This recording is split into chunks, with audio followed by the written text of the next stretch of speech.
Stell dir vor, ein einziges Lächeln von dir könnte viele Millionen von Menschen erreichen, die ganze Welt positiv verändern und sogar dein eigenes Leben verlängern. Klingt wie ein Märchen? In dieser Dokumentation erfährst du, warum das kein Mythos ist, sondern echte Wissenschaft.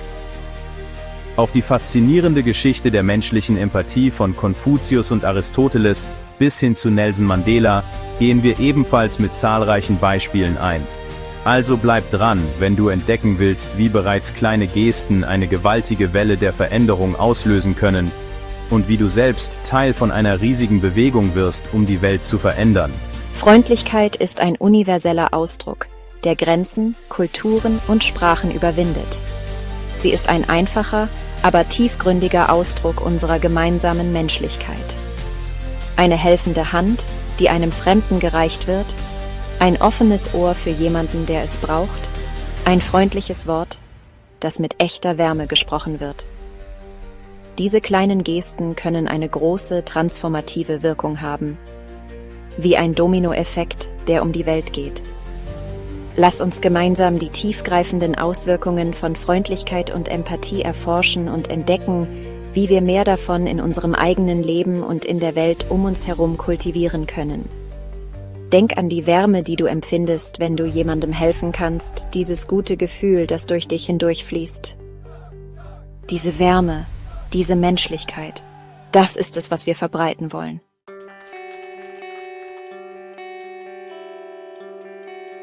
Im Laufe der Geschichte waren freundliche Handlungen wie Leuchtfeuer der Hoffnung in dunklen Zeiten. Freundlichkeit war schon immer ein wichtiger Bestandteil der Menschheitsgeschichte. Nach Naturkatastrophen bieten Fremde oft umfassende Unterstützung an. Gemeinden bieten Obdach, Nahrung und vor allem auch seelische Unterstützung. Denk beispielsweise an die vielen privaten Hilfeleistungen während der Flutkatastrophe im Ahrtal oder des Tsunamis im Indischen Ozean an Weihnachten 2004. Diese Katastrophen führten zu einer beispiellosen Welle der Hilfsbereitschaft. Freiwillige Helfer aus aller Welt reisten in die betroffenen Gebiete, um bei den Aufräumarbeiten, der medizinischen Versorgung und dem Wiederaufbau zu helfen. Das ist Menschlichkeit pur. Freundlichkeit beschränkt sich nicht nur auf große Gesten. Ein Lächeln oder ein aufmunterndes Wort. Selbst kleine Gesten können Großes bewirken. Die Kraft der Freundlichkeit ist nicht nur eine abstrakte Idee, sondern eine wissenschaftlich erwiesene Tatsache. Studien zeigen, dass freundliche Handlungen sich positiv auf unsere körperliche und geistige Gesundheit auswirken. Wenn wir freundlich sind, schüttet unser Gehirn Endorphine aus, die unsere Stimmung heben und Schmerzen lindern. Freundlichkeit wird auch mit höheren Serotonin- und Dopaminspiegeln in Verbindung gebracht. Neurotransmittern, die eine Rolle bei Glück, Motivation und Belohnungsgefühlen spielen. Das erklärt, warum wir uns oft glücklicher und erfüllter fühlen, nachdem wir etwas Gutes getan haben, ähnlich wie nach einem langen Spaziergang im Wald oder einem gemütlichen Abendessen mit Freunden in geselliger Runde. Außerdem hat sich gezeigt, dass Freundlichkeit Stress und Angst reduziert. Wenn wir uns darauf konzentrieren, anderen zu helfen, denken wir weniger an unsere eigenen Probleme und Sorgen. Die Vorteile von Freundlichkeit gehen über unser individuelles Wohlbefinden hinaus und schaffen ein positives und unterstützendes Umfeld für alle. Wie ein Stein, der ins Wasser geworfen wird, breiten sich die Wellen der Freundlichkeit aus, von dir in die ganze Welt.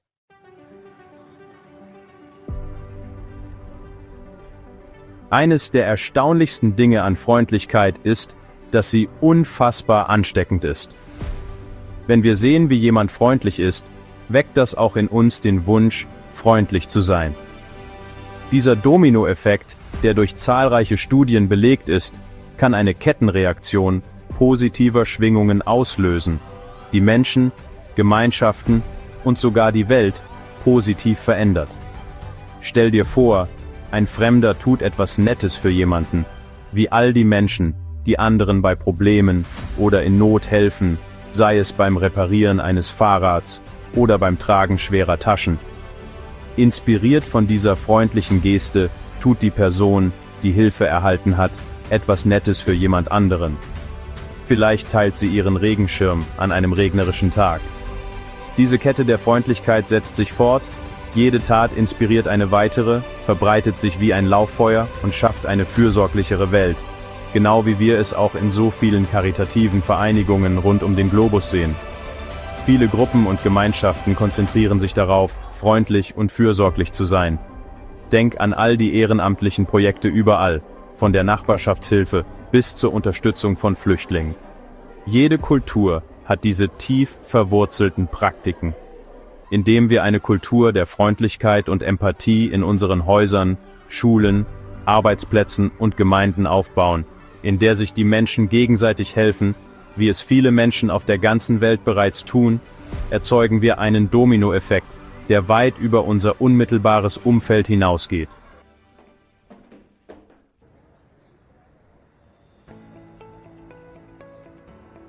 Eine freundlichere Welt zu schaffen, beginnt bei jedem Einzelnen von uns.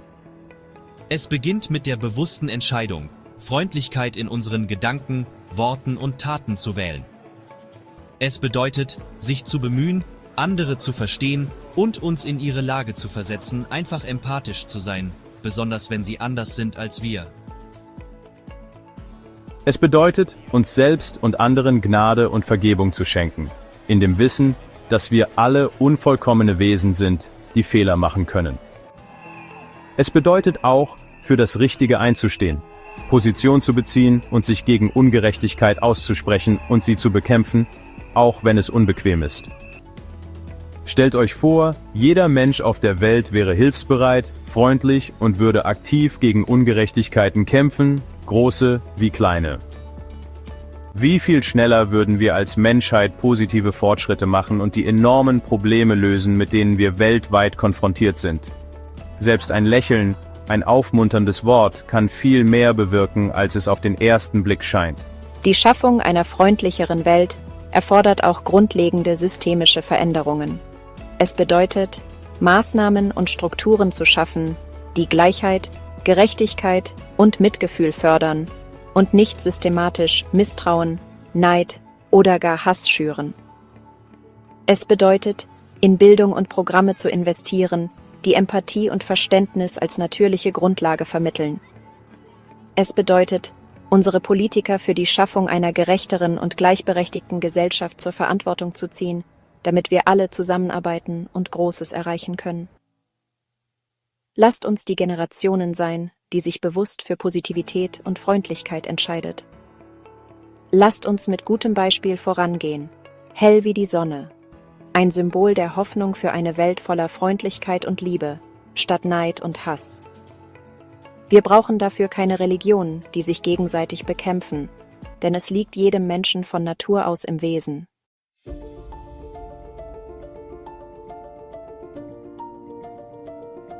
Die Geschichte ist voll von Beispielen für Freundlichkeit. Diese Beispiele hallen durch die Jahrhunderte und erinnern uns daran, dass Mitgefühl nichts Neues oder Modernes ist. Es ist ein menschlicher Urinstinkt. Von den alten Zivilisationen entlang des Nils bis hin zu Imperien, die über Kontinente hinweg aufblühten und vergingen, haben freundliche Taten schon immer menschliche Gesellschaften geprägt. Denk an die Gastfreundschaft der alten Römer oder die Geschichten von Helden und Ritterlichkeit im Nibelungenlied. Im alten Ägypten umfasste die Idee von Ma'at Wahrheit, Gerechtigkeit, Ordnung und Rechtschaffenheit.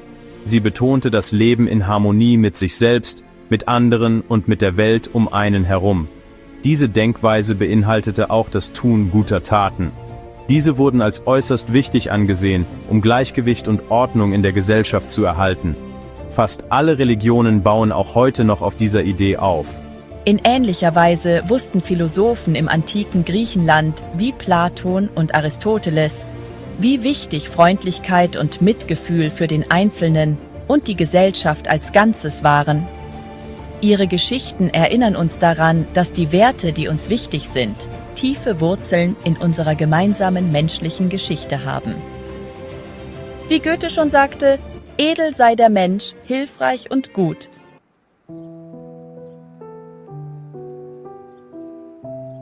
Über verschiedene Kulturen und Zeiten hinweg haben menschliche Akte der Freundlichkeit geografische Grenzen und kulturelle Unterschiede überwunden, die Einheit gefördert und unsere gemeinsame Menschlichkeit hervorgehoben. Nehmen wir zum Beispiel Hypatia von Alexandria. Sie war eine Philosophin und Mathematikerin, die bereits im 4. Jahrhundert lehrte, völlig frei von Vorurteilen zu sein. Sie förderte auch den Wissensaustausch, der zu Alexandrias intellektueller Blüte beitrug. Von den geschäftigen Märkten des antiken Roms bis zur Seidenstraße, die Ost und West verband, haben Menschen aus allen Gesellschaftsschichten große und kleine freundliche Handlungen und große selbstlose Taten vollbracht. Wie Gaius Gracchus. Als römischer Politiker setzte er sich bereits im 2. Jahrhundert vor Christus für soziale Reformen ein, darunter die Verteilung von Getreide an die Armen und die Gründung von Kolonien für landlose Bürger. Seine Reformen zielten darauf ab, soziale Ungleichheiten zu verringern und die Lebensbedingungen der unteren Schichten zu verbessern. Ein Thema, das heute aktueller ist denn je und gelöst werden muss. Oder Seneca der Jüngere, ein sehr einflussreicher römischer Philosoph und Staatsmann, der im 1. Jahrhundert lebte. Er propagierte ethische Grundsätze wie Mäßigung, Selbstbeherrschung, Freundlichkeit und Menschlichkeit und versuchte, diese konsequent in der politischen Praxis anzuwenden. Oder die unzähligen Händler der Seidenstraße, die nicht nur Waren, sondern auch Wissen und Freundlichkeiten austauschten und so eine Verbindung zwischen Kulturen und Nationen ermöglichten. Wie ein roter Faden ziehen sich Freundlichkeit und Menschlichkeit auf vielfältige Weise durch unsere Geschichte. Im alten China beispielsweise betonte die Philosophie des Konfuzianismus die Bedeutung von Ren oder Menschlichkeit, was Freundlichkeit, Mitgefühl und Empathie einschloss. Konfuzius lebte 500 Jahre vor Christus. Als Philosoph und Lehrer betonte Konfuzius die Bedeutung von Menschlichkeit, Ren, Höflichkeit, Li und kindlicher Pietät, Xiao. Seine Lehren förderten die soziale Harmonie und moralische Integrität in der chinesischen Gesellschaft. Konfuzius glaubte, dass die Kultivierung der Menschlichkeit wesentlich für die Schaffung einer harmonischen Gesellschaft war. Wie das alte Sprichwort sagt: Was du nicht willst, dass man dir tu, das füg auch keinem anderen zu. Ähnlich wird im Islam Freundlichkeit als eine der höchsten Tugenden angesehen. Auch hier spielt, wie in vielen anderen Kulturen, die Wohltätigkeit eine wichtige Rolle. Wie Umar ibn al-Khattab, der 2. Kalif des Islam, gezeigt hat. Umar führte ein einfaches Leben und widmete sich intensiv der sozialen Gerechtigkeit. Er führte öffentliche Gelder ein, um Bedürftigen zu helfen, und sorgte dafür, dass in seiner Gemeinde niemand hungern musste. Ein weiteres herausragendes Beispiel ist Henrietta Szold. Sie ist die Gründerin der Hadassah-Organisation, die medizinische Einrichtungen in Palästina aufbaute und sich der Gesundheitsversorgung aller Einwohner widmete, unabhängig von deren Religion oder ethnischer Zugehörigkeit. Sie spielte auch eine entscheidende Rolle bei der Rettung vieler jüdischer Kinder aus Europa während des Holocaust. In Indien gab es unter anderem König Ashoka. Nach sehr blutigen Eroberungen im 3. Jahrhundert vor Christus konvertierte der indische Kaiser zum Buddhismus und förderte fortan nur noch Gewaltlosigkeit, religiöse Toleranz und soziale Wohlfahrt, was sein Reich nachhaltig veränderte und prägte. Das ist gelebte Menschlichkeit pur und zeigt uns, dass sich Menschen immer ändern können. Diese Beispiele zeigen uns deutlich, dass Freundlichkeit, Menschlichkeit und Empathie nicht auf eine bestimmte Kultur oder Religion beschränkt sind. Es ist eine universelle menschliche Sprache, die das Beste dessen ausdrückt, was es bedeutet, Mensch zu sein.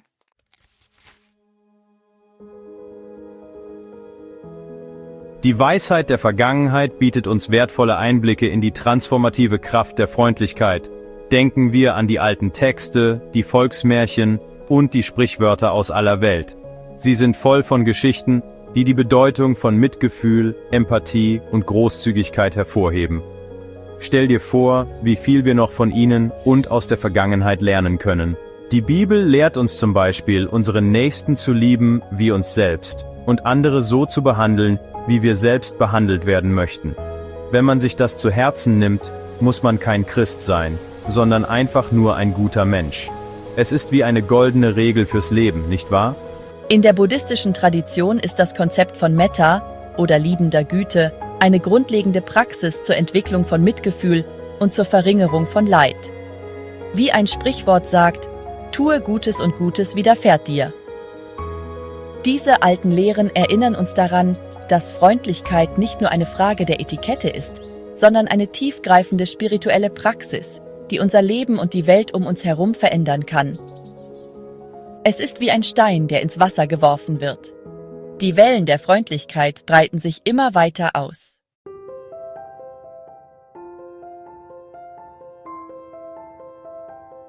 Im Laufe der Geschichte haben sich gerade in Zeiten der Not die hellsten Zeichen der Güte gezeigt. Sie haben die Widerstandsfähigkeit des menschlichen Geistes und die Kraft des Mitgefühls bewiesen, zu heilen und zu vereinen.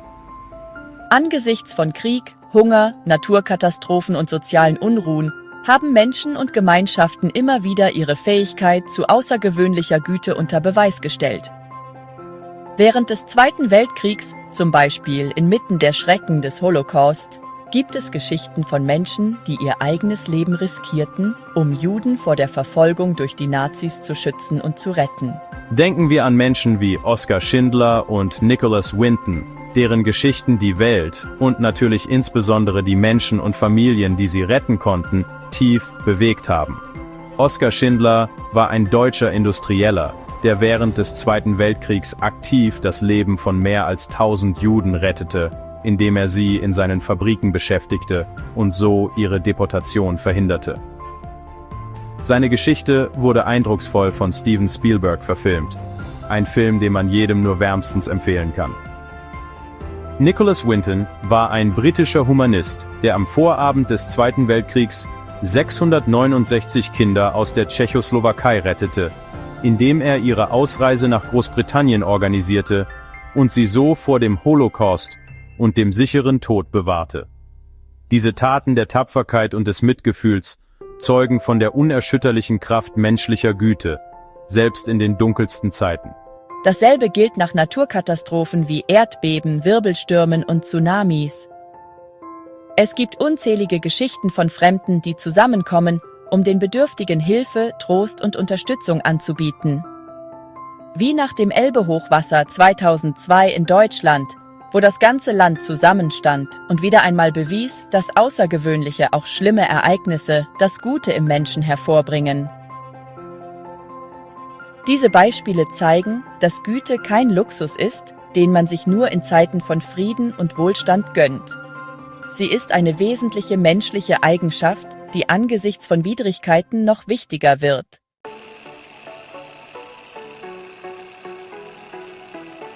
Wie ein goldener Faden, der sich durch den Wandteppich der Zeit zieht, verbinden uns gute Taten mit denen, die vor uns kamen. Sie erinnern uns daran, dass wir Teil einer größeren menschlichen Geschichte sind. Von den kleinsten Gesten des Mitgefühls bis hin zu den größten Taten der Selbstlosigkeit. Die Geschichte ist voller Beispiele von Menschen, die die Welt durch ihre Güte verändert haben. Nehmen wir zum Beispiel die außergewöhnliche Geschichte von Käthe Kollwitz. Mit ihrer Kunst hat sie das Leid der Arbeiterklasse und die Schrecken des Krieges so eindrücklich dargestellt. Sie hat uns die Bedeutung von Empathie und Menschlichkeit gezeigt, besonders in den dunkelsten Zeiten. Ihre Kunst, das war ihre Form der Güte, des Widerstands. Ihre Kunst, das war ihre Form der Güte, des Widerstands. Oder denken wir an die Geschichte von Freya von Moltke. Mitten im dunkelsten Kapitel der deutschen Geschichte, im Widerstand gegen das Naziregime, bewies sie unglaublichen Mut und Menschlichkeit. Sie half Verfolgten und kämpfte für Gerechtigkeit und Frieden. Es gibt unzählige Beispiele, international, in allen Ländern, wo sich Menschen selbstlos für andere eingesetzt haben. Denken wir auch an die vielen unbekannten Helden und Helfer in Kriegs- und Nachkriegszeiten, wo das Leben unglaublich hart und entbehrungsreich ist und doch oft ein sehr starkes Gefühl der Solidarität entsteht und die Menschen buchstäblich ihr letztes Hemd geben oder ihre letzte Scheibe Brot mit anderen teilen. Diese Menschen und unzählige andere wie sie sind Leuchtfeuer der Hoffnung und geben uns einen positiven Blick in die Zukunft. Sie erinnern uns daran, dass die Güte eines einzelnen Menschen wirklich etwas in der Welt bewirken kann.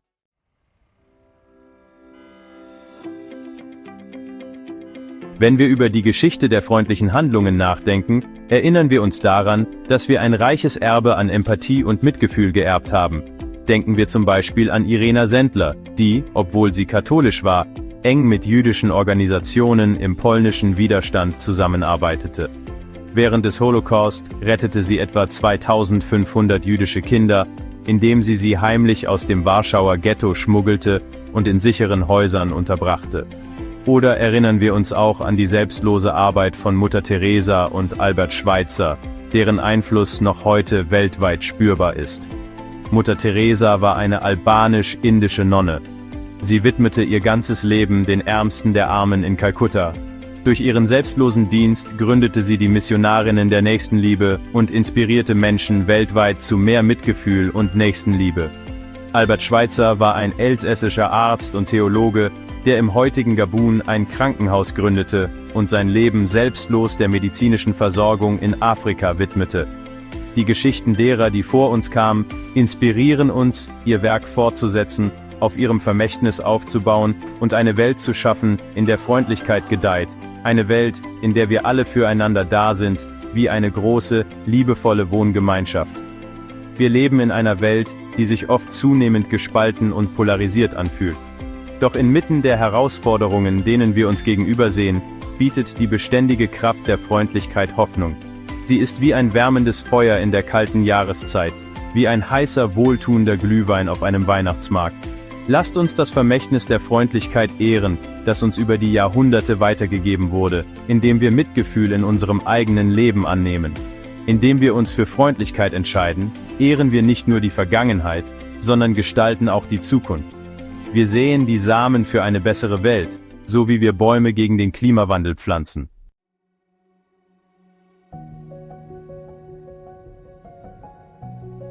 Jahrhundertelang haben Philosophen und geistliche Führer die Tugenden der Freundlichkeit gepriesen und ihre tiefgreifende Wirkung auf das menschliche Dasein erkannt. Jetzt holt die Wissenschaft auf und liefert handfeste Beweise für das, was unsere Herzen schon immer wussten. Freundlichkeit ist nicht nur soziale Höflichkeit, sie ist essentiell für unser Wohlbefinden. Sie ist wie unser täglich Brot, das uns nährt. Neurowissenschaftliche Forschung beleuchtet die bemerkenswerte Art und Weise, wie sich freundliche Handlungen auf unser Gehirn auswirken und enthüllt ein faszinierendes Zusammenspiel zwischen unserer Biologie und unserem Verhalten. Es ist wie eine Symphonie im Kopf. Studien haben gezeigt, dass unser Gehirn einen Cocktail von Wohlfühlhormonen ausschüttet, wenn wir freundliche Handlungen vollbringen, darunter Oxytocin, Dopamin und Serotonin. Ein wahres Feuerwerk der guten Gefühle. Oxytocin, oft als Kuschelhormon bezeichnet, fördert Gefühle von Vertrauen, Verbundenheit und Bindung. Wie ein warmer Händedruck, der uns sagt, du bist nicht allein. Dieser Anstieg von Neurochemikalien sorgt nicht nur dafür, dass wir uns im Moment gut fühlen, sondern hat auch langfristige Vorteile für unsere geistige und körperliche Gesundheit. Dies alles bewirkt letztendlich, dass sich sogar unsere Lebenserwartung erhöht. Es ist wie eine Investition in unser Glück, mit Zinsen.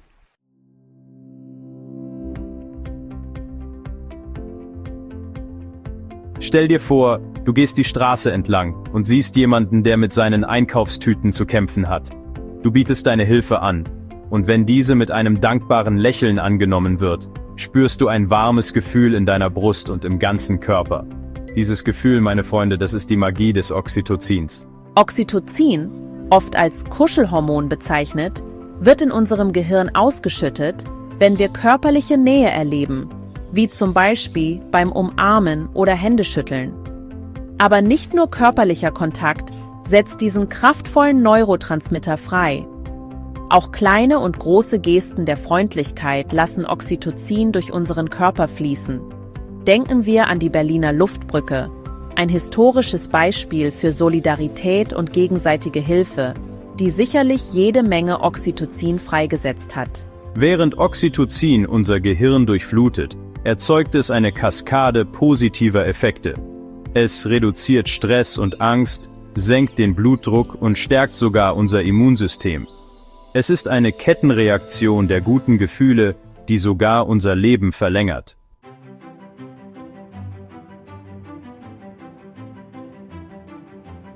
Die positiven Auswirkungen von Freundlichkeit gehen weit über eine einzelne Person hinaus. Sie beeinflussen unsere Beziehungen, unsere Gemeinschaften und sogar die Gesellschaft als Ganzes. Erinnerst du dich? Wie ein Stein, der ins Wasser geworfen wird und Wellen erzeugt, die sich immer weiter ausbreiten, so breitet sich auch Freundlichkeit und Güte aus. Wenn wir freundlich sind, schaffen wir eine positivere und unterstützende Umgebung für alle um uns herum. Es ist wie ein warmer Sonnenstrahl an einem schönen Wintertag. Studien haben gezeigt, dass Freundlichkeit ansteckend ist, wie ein Ohrwurm, den man einfach nicht mehr aus dem Kopf bekommt. Wenn wir sehen, wie jemand freundlich ist, inspiriert uns das, selbst freundlicher zu sein. Dieser Dominoeffekt, bekannt als moralische Erhebung, ist ein Beweis dafür, wie sich Freundlichkeit wie ein Lauffeuer verbreitet und eine Kettenreaktion des Mitgefühls auslöst. Denk an die Fanmeile beim Public Viewing. Die gute Laune überträgt sich rasend schnell. Stellen wir uns einen Arbeitsplatz vor, an dem Freundlichkeit, Respekt und Teamgeist die Norm ist. Da würde mit Sicherheit jeder gerne arbeiten. Nicht so wie im dichten Berufsverkehr, wo oft jeder gegen jeden gilt. Im Idealfall begegnen sich Kollegen immer mit Respekt und Rücksichtnahme und bieten sich gegenseitig vorbehaltlos Unterstützung und Ermutigung an. Führungskräfte legen Wert auf Empathie und Mitgefühl und schaffen so eine Kultur des Vertrauens und der positiven, konstruktiven Zusammenarbeit. Wie bei den freiwilligen Helfern der vielen Tafeln weltweit hilft jeder jedem.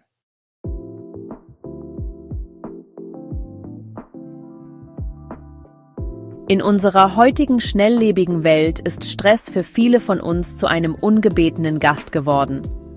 Aber mitten in diesem Chaos bietet Freundlichkeit ein starkes Gegenmittel. Denken wir an die kleinen Gesten, die ihren Tag verschönern. Ein Lächeln im Bus, ein freundliches Wort vom Bäcker. Das sind die Momente, die zählen. Freundlichkeit beruhigt unser Nervensystem und fördert das Wohlbefinden.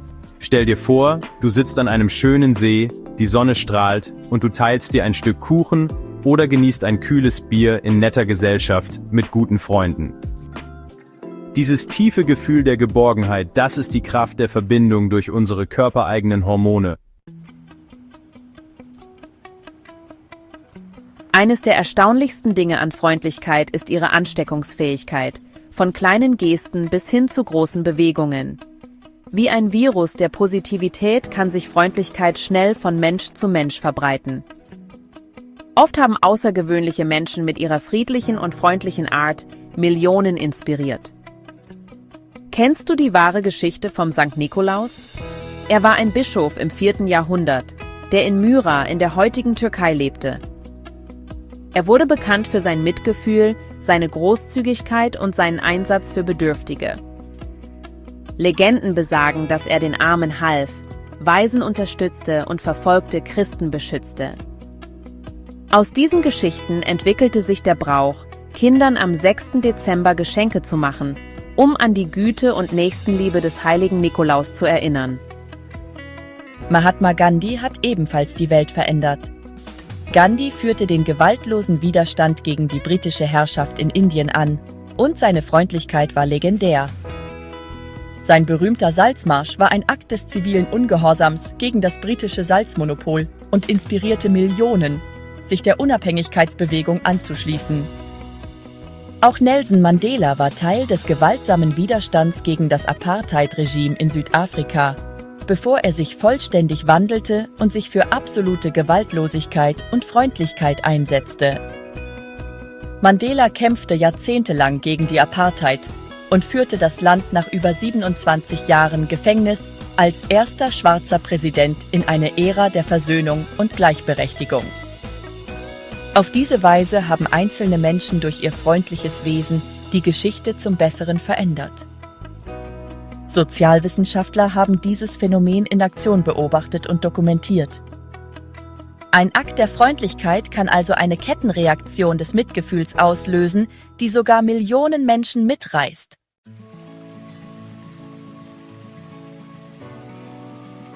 Der Zauber der alltäglichen Freundlichkeit. Freundlichkeit trägt nicht immer ein Superman-Kostüm und schafft es oft nicht in die Schlagzeilen. Man findet sie meistens in den stillen Ecken des Alltags, in den kleinen Gesten, die oberflächlich betrachtet unbedeutend erscheinen mögen, aber die Kraft haben, jemandem den Tag zu verschönern und eine Kettenreaktion der Positivität auszulösen. Das sollten wir uns immer bewusst machen. Es ist die Wärme eines aufrichtigen Lächelns, ausgetauscht mit einem Fremden, eine stille Anerkennung unserer gemeinsamen Menschlichkeit, wie ein kleines Licht in der Dunkelheit, das die Welt ein wenig heller macht. Denken wir an das Gefühl, wenn uns ein Fremder in einer vollen U-Bahn oder S-Bahn seinen Platz anbietet und uns dabei freundlich anlächelt. Es ist der einfache Akt, jemandem die Tür aufzuhalten, eine Geste, die nur Sekunden dauert, aber Bände über unsere Bereitschaft spricht, anderen bedingungslos zu helfen. Es ist die Kassiererin im Laden, die sich die Zeit nimmt, nach unserem Tag zu fragen und einen Moment menschlicher Verbindung in eine alltägliche Aufgabe bringt. Fast so, als würde man ein Stück Wärme teilen. Es ist der Nachbar, der ungefragt den Schnee von unserem Gehweg räumt oder unseren Rasen mäht.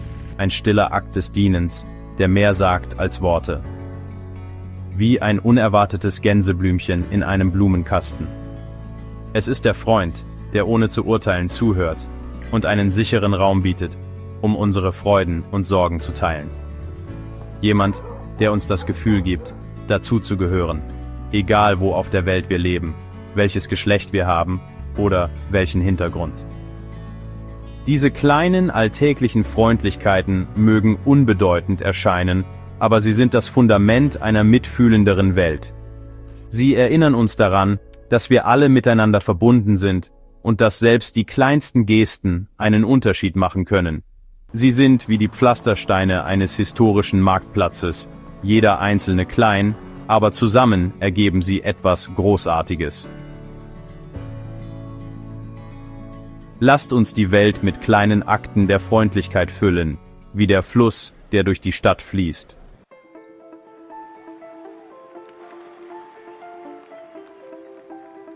Stellen wir uns eine Welt vor, in der Freundlichkeit jegliche Grundlage ist und jeder Begegnung ihren Stempel aufdrückt. Ein einfaches Lächeln kann jemandem den Tag verschönern. Ein freundliches Wort, ein schweres Herz erleichtern. Denken wir an all die herzerwärmenden Momente, die wir unerwartet dank anderer Menschen erlebt haben. Es ist der Autofahrer, der geduldig wartet, bis ein Fußgänger die Straße überquert hat. Es ist eine unerwartete Begrüßung oder eine nette Nachricht. Es ist der Fremde, der ein aufrichtiges Kompliment macht. Es ist die Person, die ein Stück Müll vom Boden aufhebt. Es ist der Kollege, der anbietet, bei einem Projekt zu helfen. Wie auch gemeinsames Kochen oder Backen. Diese kleinen Gesten erzeugen ein Mosaik der Freundlichkeit. Sie erinnern uns daran, dass selbst die kleinsten Akte des Mitgefühls einen großen Unterschied machen können. Wie unzählige Geschichten, große und kleine, international zeigen.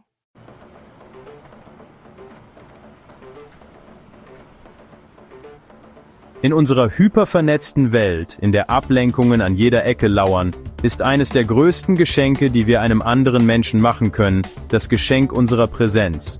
Es geht darum, unsere Handys wegzulegen und wirklich zuzuhören, mit unseren Herzen. Ganz im Moment präsent zu sein und der Person vor uns unsere volle Aufmerksamkeit zu schenken. Einfühlungsvermögen und Unterstützung anbieten, ohne zu versuchen, den anderen zu verändern. Die Gabe der Präsenz ist ein tiefgreifender Akt der Freundlichkeit.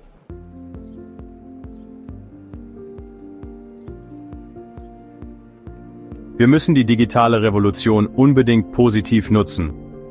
Im digitalen Zeitalter hat Freundlichkeit neue Wege gefunden, sich auszudrücken. Obwohl Technologie manchmal wie eine Barriere für echte Verbindungen erscheinen mag, kann sie auch ein mächtiges Werkzeug sein, um Mitgefühl zu verbreiten und ein Gemeinschaftsgefühl aufzubauen. Denken wir an die Menschen, die sich in Online-Gruppen zusammenschließen, um sich gegenseitig zu helfen. Es ist der aufmerksame Kommentar unter dem Social-Media-Beitrag eines Freundes, der Worte der Ermutigung oder Unterstützung bietet. Es ist die Online-Bewertung, die den außergewöhnlichen Service eines Restaurants hervorhebt und die positive Wirkung in der ganzen Nachbarschaft verbreitet, wie ein Geheimtipp, der die Runde macht. Es ist die Spende an eine Crowdfunding-Kampagne für jemanden in Not, ein kleiner Akt der Großzügigkeit, der einen großen Unterschied machen kann. Stellen wir uns vor, wie eine kleine Spende einem Katastrophenopfer helfen kann, sich zu erholen und neue Hoffnung zu entfalten. Es ist die E-Mail an einen Kollegen, die die Anerkennung für seine harte Arbeit ausdrückt. Eine einfache Geste, die seinen Tag erhellen kann. Diese digitalen Akte der Freundlichkeit mögen klein erscheinen, aber sie haben die Kraft, den Lärm der Online-Welt zu durchdringen und sinnvolle Verbindungen zu schaffen. Wie ein Sonnenstrahl im grauen Winterwetter. Sie erinnern uns daran, dass selbst im digitalen Raum Freundlichkeit zählt.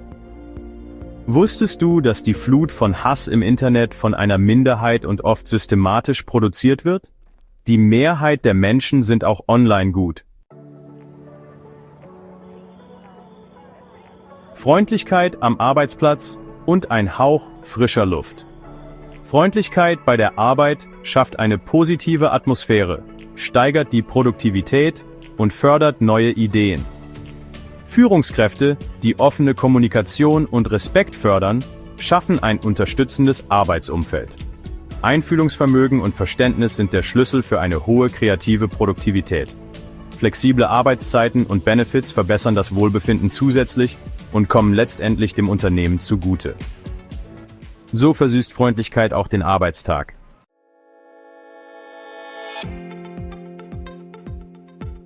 Freundlichkeit muss kultiviert werden. Freundlichkeit ist kein Ziel, sondern ein langer Weg, eine lebenslange Übung. Es geht darum, sich bewusst für Freundlichkeit zu entscheiden, auch wenn es manchmal schwerfällt. Es ist wie mit allem, in dem man wirklich gut sein möchte. Es ist einfach eine Frage der Übung, bis es irgendwann so selbstverständlich wird, dass es einem gar nicht mehr auffällt. Es beginnt mit Selbstmitgefühl und Selbstachtung, indem wir uns selbst mit Freundlichkeit behandeln, so als ob wir es verdient hätten.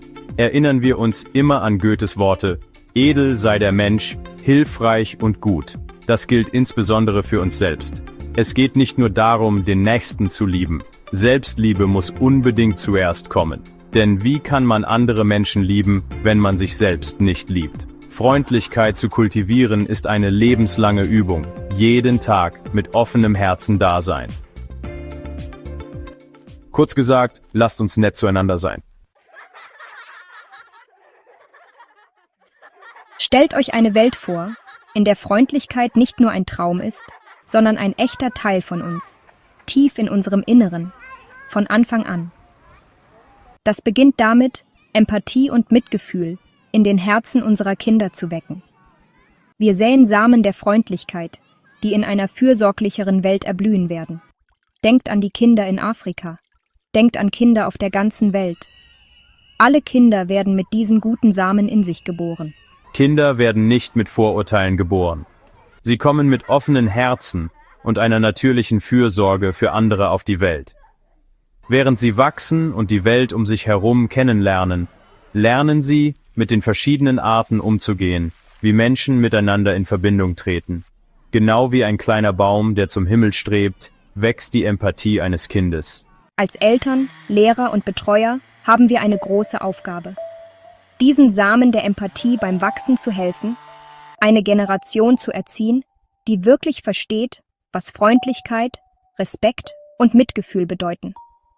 Was wir sagen, was wir tun und die Art von Welt, die wir um sie herum erschaffen, prägt ihr Verständnis davon, was es bedeutet, Mensch zu sein.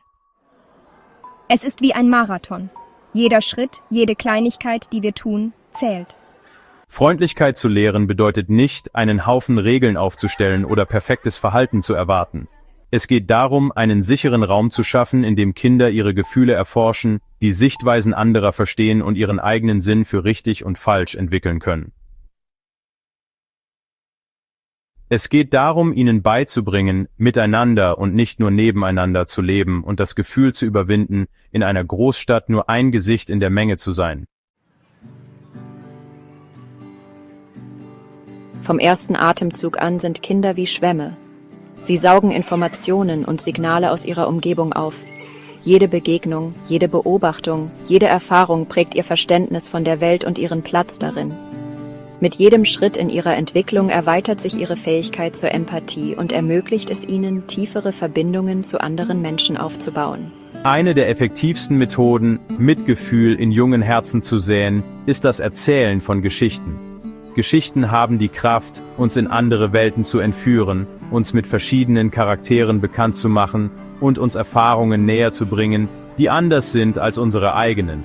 Geschichten öffnen unsere Augen für das Leben anderer und machen uns empfänglicher für fremde Welten.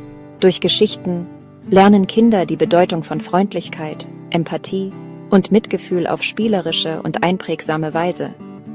Sie können sich in andere hineinversetzen, die Welt aus verschiedenen Perspektiven betrachten und ein tieferes Verständnis für die Verbindung zwischen allen Lebewesen entwickeln. Jedes Kind richtig zu behandeln ist entscheidend, um empathische neue Generationen zu erziehen, die unsere Welt zum Besseren verändern können. Über das Geschichtenerzählen hinaus bieten alltägliche Situationen unzählige Möglichkeiten, diese Werte zu stärken. Kinder in die Hausarbeit einzubeziehen, sie an Gemeinschaftsaktivitäten teilnehmen zu lassen und ihnen zu zeigen, wie man andere mit Empathie behandelt, sind wertvolle Möglichkeiten, Mitgefühl in ihren Herzen zu fördern. Wie wäre es zum Beispiel, mit den Kindern einen Kuchen für die Nachbarn zu backen oder gemeinsam Müll im Park zu sammeln, wie man es so oft in Großstädten sieht? Die Auswirkungen, Kindern Freundlichkeit beizubringen, gehen weit über das Kind selbst hinaus. Wenn wir Empathie und Mitgefühl in jungen Köpfen fördern, erzeugen wir einen Welleneffekt, der sich nach außen ausbreitet und Familien, Gemeinschaften und letztendlich die Welt beeinflusst. Denk an die unzähligen sozialen Projekte weltweit, die so vielen Menschen Würde und Hoffnung schenken, wie die vielen Tafeln oder die örtlichen Obdachloseninitiativen. Dieses Engagement entspringt dem Wunsch, Gutes zu tun. Kinder, die lernen, andere mit Freundlichkeit und Respekt zu behandeln, tragen diese Werte mit größerer Wahrscheinlichkeit ihr ganzes Leben lang mit sich. Sie werden sich eher zu mitfühlenden und engagierten Bürgern entwickeln, starke und gesunde Beziehungen aufbauen und positive Beiträge zu ihren Gemeinschaften leisten. Stell dir vor, wie viel besser deine Nachbarschaft wäre, wenn jeder etwas rücksichtsvoller und positiver engagiert wäre. So wie in einem idyllischen kleinen Dorf. Wenn Kinder Freundlichkeit und Mitgefühl erleben, fühlen sie sich inspiriert, dasselbe zu tun. Sie lernen, dass selbst kleine Gesten einen großen Unterschied im Leben anderer machen können. Und sie helfen eher, wenn sie jemanden in Not sehen. In einer Welt, die sich oft zunehmend gespalten und polarisiert anfühlt, ist es nicht nur eine gute Idee, Kindern Freundlichkeit beizubringen, sondern eine entscheidende Investition in eine gerechtere, gleichberechtigte und mitfühlendere Zukunft. Es ist wie ein Samen, den wir pflanzen, damit eine starke Pflanze wächst, die die Früchte der Menschlichkeit trägt.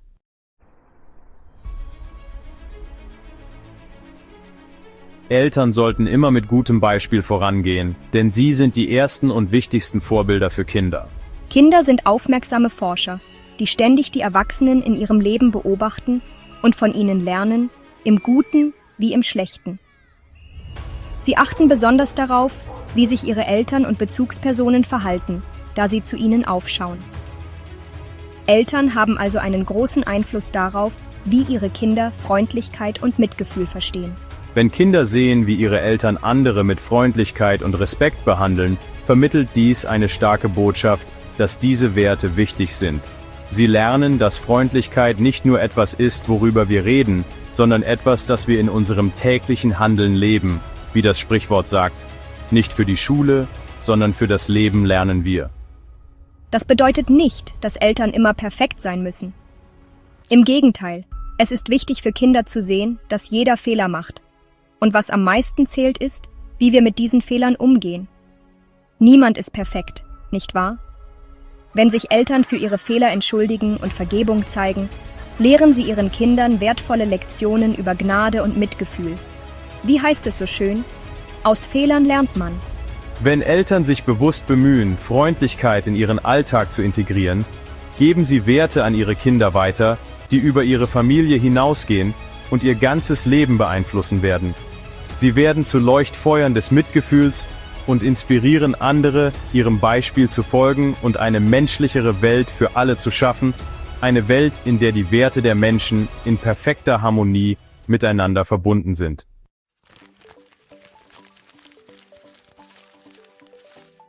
Wir müssen eine Kultur der Freundlichkeit in Schulen schaffen. Schulen sind Gemeinschaften, in denen Kinder soziale und emotionale Fähigkeiten entwickeln. Eine Kultur der Freundlichkeit schafft ein positives Lernumfeld. Schüler fühlen sich wertgeschätzt, respektiert und sicher. Wie eine warme Decke an einem kalten Wintertag. Betont klare Erwartungen und hebt die Bedeutung von Empathie hervor. Feiert Unterschiede, toleriert kein Mobbing und sprecht euch gegen Ungerechtigkeit aus. Geschichten von Zivilcourage, wie die der Geschwister Scholl. Die Geschwister Hans und Sophie Scholl waren Mitglieder der Widerstandsgruppe Weiße Rose, die während des Nationalsozialismus in Deutschland zum Widerstand gegen das NS-Regime durch die Verteilung von Flugblättern aufriefen. Jeder Einzelne kann einen Unterschied machen. Schulen fördern Freundlichkeit durch Programme und Initiativen. Charakterbildung, Service Learning und auch Peer Mediation. Wie wenn wir als Familie zusammen einen Kuchen backen. Freundlichkeit als zentraler Wert beeinflusst Familien, Gemeinschaften und die Welt. Wie der Flügelschlag eines Schmetterlings, lasst uns diesen Sturm der Freundlichkeit entfesseln.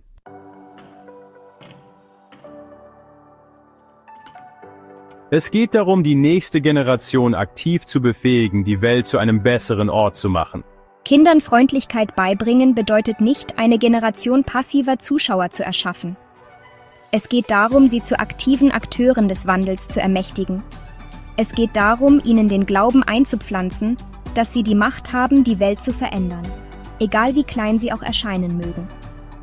So wie unsere Kinder der Vergangenheit das Heute geprägt haben, können unsere Kinder von heute die Welt von morgen gestalten. Kinder sind von Natur aus idealistisch und mitfühlend. Sie sind oft die Ersten, die Ungerechtigkeit erkennen und sich dagegen aussprechen. Wie ein kleiner Samen, der zu einem mächtigen Baum wächst. Dies kann viele Formen annehmen, von der Förderung der Teilnahme an Gemeinschaftsprojekten, der Beteiligung an einem Verein oder der Hilfe in einem Tierheim bis hin zur Unterstützung ihrer Bemühungen, das Bewusstsein für die Themen zu schärfen, die ihnen am Herzen liegen. Es geht darum, ihnen die Werkzeuge, Ressourcen und die Ermutigung zu geben, die sie brauchen, um ihre Stimme zu erheben und eine gerechtere und mitfühlendere Welt zu schaffen. Stellt euch vor, jedes Kind wirft einen Kieselstein ins Wasser. Die Wellen der Veränderung würden sich weit und breit ausbreiten. Die Herausforderungen, vor denen unsere Welt heute steht, mögen entmutigend erscheinen, aber wir sollten niemals die Kraft einer Generation unterschätzen, die mit Freundlichkeit und Mitgefühl aufgewachsen ist. Indem wir unsere Kinder befähigen, die Welt zu einem besseren Ort zu machen, investieren wir in eine bessere Zukunft für alle. Eine Zukunft, so strahlend wie die Sonne über dem weiten Horizont.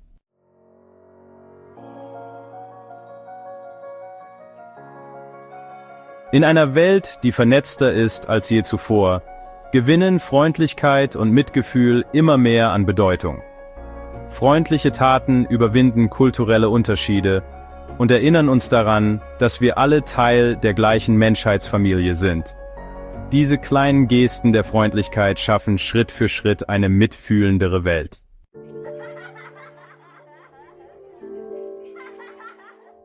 Stellt euch eine Welt vor, in der Freundlichkeit eine beständige und unerschütterliche Realität ist. Gemeinschaften auf der ganzen Welt, vereint durch Mitgefühl, Empathie und Großzügigkeit. Ein wunderschönes Mosaik der Menschheit. Diese Vision ist erreichbar. Denkt an eure eigenen positiven Erfahrungen und teilt sie. Wie zum Beispiel an die Berliner Luftbrücke. Ein Beispiel für Solidarität in schwierigen Zeiten. Menschen weltweit arbeiten unermüdlich für eine mitfühlendere Welt. Kleine Gesten, große Taten, alles zählt für das große Ganze. Khalsa Eid leistet humanitäre Hilfe in Indien. Sie verkörpern den Geist des Mitgefühls, wie ein wohltuender Sonnenstrahl. Die Organisation Shining Hope for Communities in Kenia durchbricht den Kreislauf der Armut. Ihre Arbeit verändert Leben vieler Menschen und ist ein Hoffnungsschimmer für Veränderung für unzählige weitere. Unzählige Organisationen arbeiten auf eine gerechtere Welt hin. Ein Orchester, in dem jeder seinen Teil beiträgt. Gemeinsam können wir etwas bewirken. Jeder von uns kann ein Dirigent der Freundlichkeit sein.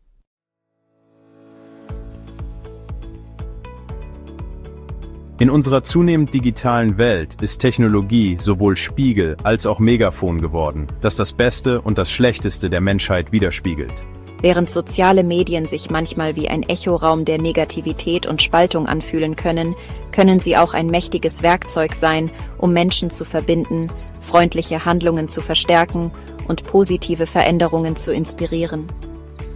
Denkt nur an all die Spendenaktionen nach großen Naturkatastrophen.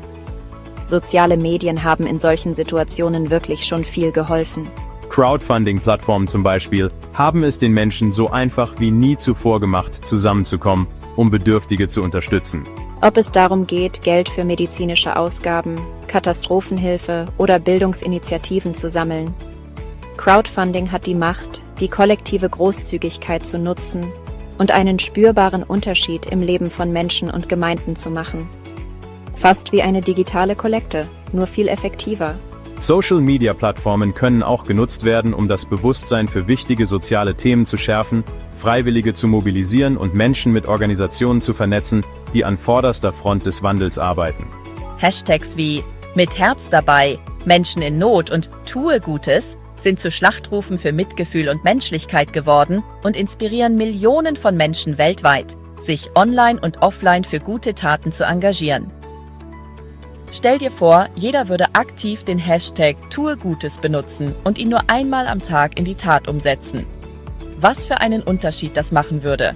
Indem wir die Kraft der Technologie für das Gute nutzen, können wir freundliche Handlungen verstärken, uns mit gleichgesinnten Einzelpersonen und Organisationen vernetzen und gemeinsame Aktionen für eine mitfühlendere Welt inspirieren.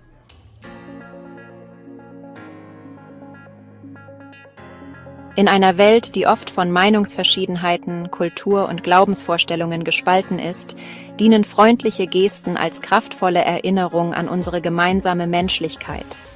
Sie haben die Macht, Barrieren zu überwinden, Brücken des Verständnisses zu bauen und eine harmonischere Welt zu schaffen. Denken Sie an die vielen kleinen freundlichen Gesten, die wir jeden Tag erleben können. Vom Helfen beim Tragen von Einkaufstüten bis hin zu einem freundlichen Lächeln in der U-Bahn. Zum Beispiel bringen interreligiöse Dialoggruppen Menschen unterschiedlicher religiöser Herkunft zusammen, um Verständnis, Respekt und Zusammenarbeit zu fördern. Indem sie ihre Überzeugungen und Werte offen und ehrlich teilen, ähnlich wie zum Beispiel beim Philosophieren im Mauerpark in Berlin, hinterfragen die Teilnehmer Stereotype, bauen Beziehungen auf und finden Gemeinsamkeiten anstatt Unterschiede. Sie erkennen, dass sie trotz ihrer unterschiedlichen Überzeugungen gemeinsame menschliche Werte teilen. Kulturaustauschprogramme bieten Menschen aus verschiedenen Kulturen die Möglichkeit, voneinander zu lernen, andere Lebensweisen kennenzulernen und ein tieferes Verständnis für den Reichtum und die Vielfalt menschlicher Erfahrungen zu entwickeln. Deshalb ist es auch so wichtig, zu reisen und andere Kulturen zu entdecken. Diese Programme und Reisen fördern Empathie, überwinden Vorurteile und schaffen dauerhafte Freundschaften. Menschen haben nur Angst vor dem Unbekannten. Und deshalb ist es so wichtig, sich zu begegnen und kennenzulernen. Dies sind nur einige Beispiele dafür, wie Menschen auf der ganzen Welt durch freundliche Gesten Brücken des Verständnisses bauen und eine harmonischere Welt schaffen.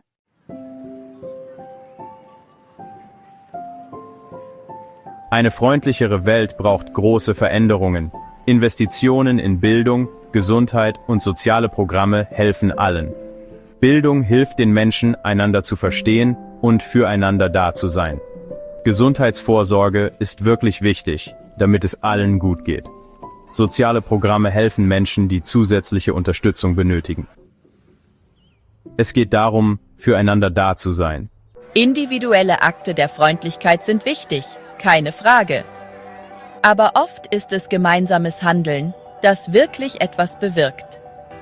Wenn Menschen sich mit einem gemeinsamen Ziel zusammenschließen, kann ihre vereinte Kraft Berge versetzen.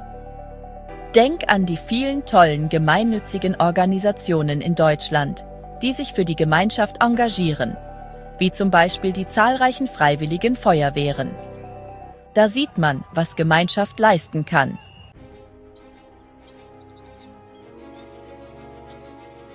Freundlichkeit hat die Macht, die Welt zu verändern.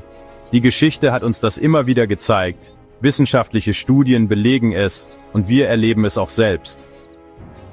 Jetzt geht es darum, dass wir alle zusammenarbeiten, jeder seinen Teil dazu beiträgt, die Welt ein bisschen besser zu machen, wie zum Beispiel beim Frühjahrsputz im eigenen Kiez mitzumachen oder den Laternenumzug zu organisieren. Packen wir es gemeinsam an. Alle Generationen vereint.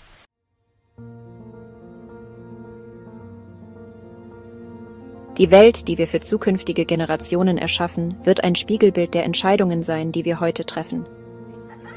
Wird es eine Welt sein, die von Spaltung, Angst und Gleichgültigkeit geprägt ist? Oder eine Welt, in der Freundlichkeit, Mitgefühl und Empathie siegen? Die Antwort liegt in jedem von uns. Jeder Akt der Freundlichkeit, egal wie klein, ist eine Stimme für eine bessere Welt.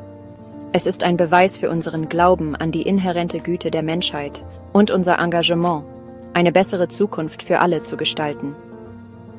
Stellt euch das Paradies auf Erden vor, das wir gemeinsam erschaffen können. Stellt euch eine Welt vor, in der Freundlichkeit nicht nur eine gelegentliche Handlung ist, sondern ein Grundprinzip und eine Lebensweise für ganze Gesellschaften. Wo Empathie als Kernfach in Schulen gelehrt wird. Nicht wie man stärker, schneller und besser ist und andere beiseite drängt. Wo Mitgefühl das Gesetz am Arbeitsplatz ist und es keine Alternative gibt. Und wo Großzügigkeit und Solidarität selbstverständlich und unverzichtbar in all unseren Gemeinden integriert sind. Das ist das Vermächtnis, das wir hinterlassen können. Eine Welt, in der Freundlichkeit und Empathie nicht nur eine Illusion, sondern eine dauerhafte Realität sind. Es ist eine Welt, in der zukünftige Generationen gedeihen können, in dem Wissen, dass sie Teil von etwas Größerem sind als sie selbst, etwas Schönem und Bleibendem, etwas Beständigerem als die Pyramiden von Ägypten.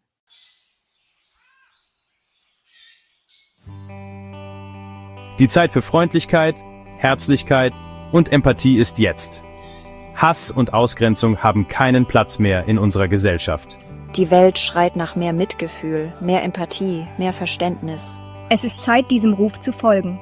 Nicht mit großen Ankündigungen, sondern mit kleinen, alltäglichen Akten der Freundlichkeit. Stell dir dein Umfeld vor, erleuchtet vom warmen Licht der Freundlichkeit. Jeder noch so kleine Beitrag zählt. Lass uns bewusst versuchen, freundlicher zu uns selbst, zueinander und zu der Welt zu sein, die wir teilen. Lass uns die Herausforderung annehmen, unsere Komfortzone zu verlassen, auf diejenigen zuzugehen, die anders sind als wir und denen zu helfen, die Hilfe brauchen. Erinnern wir uns immer daran, dass wir gemeinsam Großes erreichen und eine Kultur der Freundlichkeit und Liebe erschaffen können, die Brücken der Menschlichkeit baut. Lasst uns unsere Stimme erheben, um Ungerechtigkeit zu bekämpfen, für die Benachteiligten einzutreten und eine gerechtere und mitfühlendere Gesellschaft für alle zu schaffen. So wie einst die Berliner Mauer fiel, so können auch die Mauern der Gleichgültigkeit und der Vorurteile in allen Köpfen für immer fallen. Nutzen wir die Macht der Technologie, um Gutes zu verbreiten, uns mit Gleichgesinnten und Organisationen zu vernetzen und gemeinsames Handeln für eine bessere Zukunft zu inspirieren. Auch die längste Reise beginnt mit einem kleinen, aber entscheidenden ersten Schritt. Gehen wir diesen Schritt gemeinsam jetzt, mit offenem Herzen und dem gemeinsamen Ziel, eine Welt zu schaffen, in der Freundlichkeit, Empathie und Menschlichkeit über das Böse siegen. Wie eine kleine Pflanze, die gehegt und gepflegt wird, kann Freundlichkeit in uns allen wachsen und die Welt verändern. Wenn auch du Teil dieser Bewegung sein möchtest, abonniere jetzt den Kanal und empfehle ihn weiter, damit unsere Bewegung der Freundlichkeit, Empathie und des Guten stetig wachsen kann. Und denke immer daran, One World, One Love.